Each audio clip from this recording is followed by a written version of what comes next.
అందరికీ నమస్తే అండి. ఈరోజు మనం ఈ వీడియోలో ఆంధ్రప్రదేశ్ నూతన ముఖ్యమంత్రి శ్రీ నారా చంద్రబాబు నాయుడు గారు ఆంధ్రప్రదేశ్ శాసనమండలిని రద్దు చేస్తారా? లేదా? అనే విషయాన్ని కూలంకషంగా డిస్కస్ చేస్తాం. అసలు చంద్రబాబు నాయుడు గారు ఆంధ్రప్రదేశ్ శాసనమండలి రద్దు చేస్తే ఆయనకి ఒరిగేదేంటి? చేయకపోతే ఆయనకి వచ్చే లాభం ఏంటనేది మనం ప్రత్యేకంగా డిస్కస్ చేస్తాం.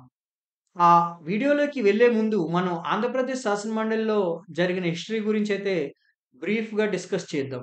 ఈ ఆంధ్రప్రదేశ్ శాసనమండలి అనేది మన భారతదేశంలో 6 రాష్ట్రాల్లో అయితే శాసనమండలి ఉంది. ఈ శాసనమండలి అనేది లేదా కౌన్సిల్ అనేది అన్ని రాష్ట్రాల్లో మ్యాండేటరీ అయితే కాదు. ఇప్పుడు ప్రస్తుతానికి అస్సాం, మధ్యప్రదేశ్, పంజాబ్, తమిళనాడు, పశ్చిమ బెంగాల్, ఆంధ్రప్రదేశ్‌లో మొదలగు 6 రాష్ట్రాల్లో ఈ శాసనమండలి అయితే కంటిన్యూ చేస్తుంది. గత ప్రభుత్వంలో 2019, 2024లో మాజీ ముఖ్యమంత్రి శ్రీ వైఎస్ జగన్మోహన్ రెడ్డి గారు అప్పుడు శాసన మండలిని రద్దు చేద్దామనే ఆలోచన తీసుకున్నప్పటికీ అది కార్యరూపం దాల్చలేదు.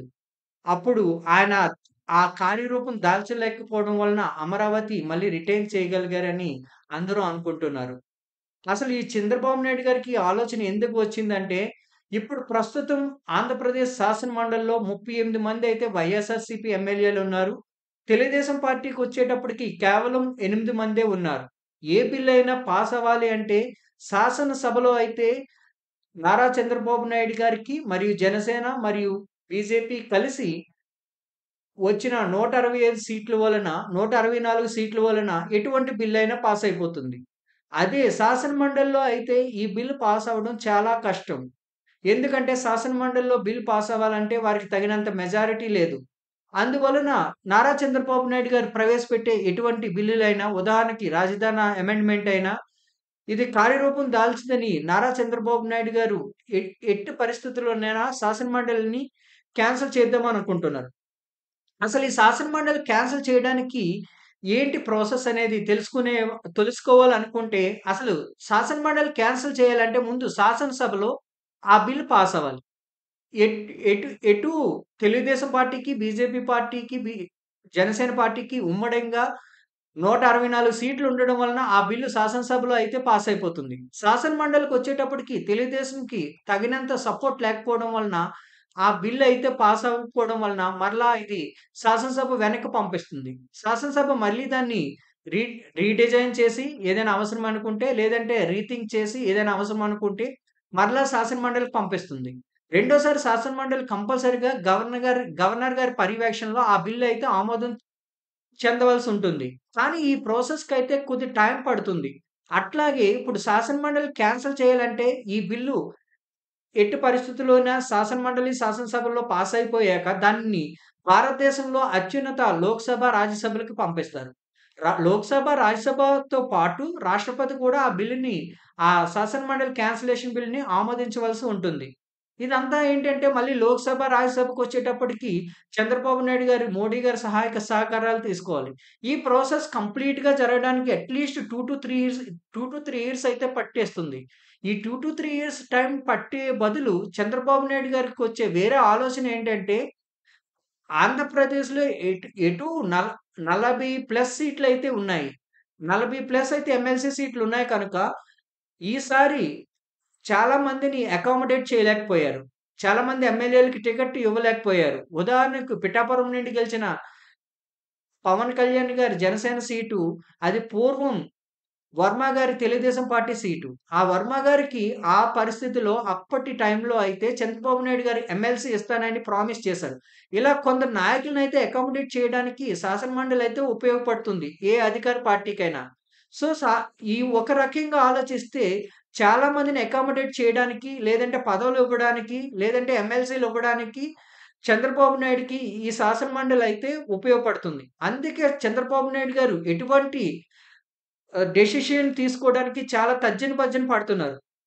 అప్పట్లో 2014, 2019 విషయానికొస్తే నారా లోకేష్ గారిని కూడా అప్పట్లో ఎమ్మెల్సీగా చేసి తను మంత్రి పదవయితే ఇచ్చారు. ఆ రోజు ఆ విధంగా చేయడం వల్లనే ఈరోజు నారా లోకేష్ గారు చాలా ప్రావీణ్యత పొంది, చాలా రాటుదేలి, చాలా ఎక్స్‌పీరియన్స్ పొంది ఈరోజు తెలుగుదేశం పార్టీని నడిపే స్థాయికైతే ఎదిగారు. అంటే శాసనమండలి అనేది చాలా మందికి రాజకీయ నిరక్షరాస్యులకి అంటే ప్రత్యక్ష ఎన్నికల్లో ఎమ్మెల్యేలుగా ఎన్నికైనని నిష్ణాతులకి, రాజకీయ పరిజ్ఞానాలకి ఒక అవకాశం ఆర్ ఒక ఉపాధి కల్పించేది శాసనమండలి. ఈ శాసనమండలి హిస్టరీని తీసుకుంటే 1958 నుంచి 1983 వరకు కాంగ్రెస్ పార్టీ అయితే ఈ శాసనమండలిని ఎటువంటి అవరోధాలు లేకుండా నిర్వర్తించింది. తర్వాత 1983లో స్వర్గీయ ఎన్టీఆర్ గారి టైంలో అయితే ఎన్టీఆర్ గారికి ఈ శాసనమండలి నచ్చక దాన్ని క్యాన్సలేషన్ అయితే ఏప్రిల్ 30న 1985 సంవత్సరంలో చేశారు. తర్వాత చెన్నారెడ్డి గారు ముఖ్యమంత్రి అయినప్పుడు దీన్ని పునరుద్ధరిస్తూ 1990 జనవరి 22న అమెండ్మెంట్ చేశారు. కానీ లోక్‌సభలో అప్పుడు చెన్నారెడ్డి గారు కాంగ్రెస్ గవర్నమెంట్ ఆధ్వర్యంలో ప్రకటించిన శాసనమండలి అయితే లోక్‌సభలో బిల్ పాస్ అవ్వకపోవడం వలన అది గత అప్పట్లో 10, 14 సంవత్సరాలయితే అలా స్టేబుల్‌గా ఉండిపోయింది. తర్వాత మరలా వైఎస్ఆర్ రాజశేఖర రెడ్డి గారు 2004లో ఈ శాసనమండలిని బిల్లును పునరుద్ధరించి అప్పుడు 2024లో వైఎస్ఆర్ పార్టీకి వైఎస్ రాజశేఖర రెడ్డి ఈ బిల్లుని పునరుద్ధరించి మరలా శాసనమండలిని ఆపరేషన్స్‌లోకి తీసుకొచ్చారు. ఈ విధంగా మన ఆంధ్రప్రదేశ్ శాసనమండలికైతే చాలా హిస్టరీ అయితే ఉందని చెప్పుకోవచ్చు. ఈ శాసనమండలిలో ఎమ్మెల్సీలను ఎన్నుకోవడానికి 4 సోర్సెస్ అయితే మనం కన్సిడర్ చేయొచ్చు. ఒకటి గవర్నర్ కోటాలోని, ఈ గవర్నర్ కోటాలోని అయితే డైరెక్ట్‌గా గవర్నర్ వివిధ రంగాల్లో కళాకారులకు గాని, నిష్ణాతులైన ఏదైనా మెడికల్ గాని, ఏదైనా సైంటిఫిక్ టెక్నాలజీలో గాని నిష్ణాతులైన ఎమ్మెల్సీలు డైరెక్ట్‌గా గవర్నర్ కోటాలో అయితే ఎమ్మెల్సీలుగా తీసుకోబడతారు. అట్లాగే పట్టాభద్రులు, టీచర్లు సెక్షన్ అయితే ఒకటుంటుంది. దీనికి గ్రాడ్యుయేట్లు లేదంటే ఆ రీజియన్, ఆ నియోజకవర్గ టీచర్లు ఓటేసుకొని ఆళ్ళకి కూడా ఎమ్మెల్సీలుగా ఎన్నికవుతారు. ఇంకోటేంటంటే ఎమ్మెల్యేలు కూడా ఎమ్మెల్సీలని ఎన్నుకునే పద్ధతుంది. మన గత సంవత్సరం ఈ ఎమ్మెల్యేలు, ఎమ్మెల్సీలుగా ఎన్నుకునే పద్ధతయితే పంచమర్తి అనురాధ గారు గెలిచిన విధానం అయితే అందరికీ చాలా తెలిసే ఉంటుంది. పంచమర్తి అనురాధ గారు గెలిచిన విధానమే ఒక విధంగా తెలుగుదేశం పార్టీకైతే ఊపు తీసుకొచ్చి 2024 ఎన్నికల్లో అయితే తాము కూడా పోటీలో ఉన్నామనే టైప్ ఆఫ్ ఒక వారైతే క్రియేట్ చేసింది. ఆ పంచమర్తి అనురాధ గారి గురించి మనం క్లుప్తంగా చర్చించుకుంటే అప్పట్లో తెలుగుదేశం పార్టీ గెలిచిన సీట్లయితే 2019, 2024 సాధారణ ఎన్నికల్లో అయితే 23 సీట్లు. ఆ 23 సీట్లలో అయితే నలుగురు ఎమ్మెల్యేలయితే తెలుగుదేశం పార్టీ నుండి వైఎస్ఆర్ కాంగ్రెస్ పార్టీకి వెళ్ళిపోయారు. వాసుపల్లి గణేషు, వల్లభనేని వంశీ, మద్దాలగిరి ఇలా నలుగురు ఎమ్మెల్యేలయితే వెళ్ళిపోయారు. ఆ నలుగురు ఎమ్మెల్యేలు వెళ్ళిపోవడం వలన ఏ పార్టీకైనా ఒక ఎమ్మెల్సీ గెలవాలంటే మినిమమ్ అయితే 23 ఎమ్మెల్యేలయితే ఓటు వేయాలి. అప్పుడు ఆ టైంలో వైఎస్ఆర్ కాంగ్రెస్ పార్టీ నుంచి తెలుగుదేశం పార్టీకి ఉన్న 19 ఎమ్మెల్యేలు ఆ టైంలో ప్లస్ వైఎస్ఆర్‌సీపీ నుంచి 4 ఎమ్మెల్యేలైతే ఆనం రామనారాయణ రెడ్డి గారు, మేకపాటి చంద్రశేఖర్ రెడ్డి గారు, కోటంరెడ్డి శ్రీధర్ రెడ్డి గారు, ఉండవల్లి శ్రీదేవి గారు ఆ టైంలో వైఎస్ఆర్‌సీపీ యొక్క విప్‌ని ధిక్కరిస్తూ పంచమర్తి అనురాధ గారికి ఓటు వేయడం వల్ల పంచమర్తి అనురాధ గారు ఎమ్మెల్యే నామినేటెడ్ కోటాలో అయితే ఆ గత సంవత్సరం ఎమ్మెల్సీగా ఎన్నికయ్యారు. అదే ఒక తెలుగుదేశంకైతే మంచి ఊపు తీసుకొచ్చిందయితే చెప్పవచ్చు.